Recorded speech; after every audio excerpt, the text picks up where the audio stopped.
LC से नवीद अली मिर्ज़ा की report के मुताबिक 10 मुहर्रम हराम नवासा रसूल हज़रत इमाम हुसैन और इनके साथियों की अजीम कुर्बानी को याद करने का दिन। मुल्क भर की तरह मेलसी में भी यौम आशूरा आज मजहबी और अकीदत और एहतराम से मनाया गया। मेलसी में मुहर्रम हराम नहायत अकीदत और एहतराम के साथ मनाया गया। मेलसी में मरकज़ी जुलूस इमाम बारगाह इमाम शाह बुखारी, दूसरा जुलूस बुखारी मंजिल से बरामद हुआ, जो कि अपने मुकर्ररा रास्तों से होता हुआ शाम को बाबा नत्थे शाह इख्तिताम पजीर हुआ। अज़ादारान ने मातम और जंजीर जनी की सिक्योरिटी के इंतहाई सख्त इंतजाम किए गए।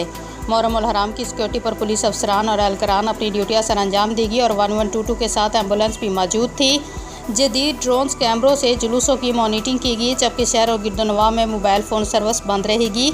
सैयद अजहर अब्बास बुखारी ने 3:33 पर अज़ादार और 7 जंजीर जनी शुरू की।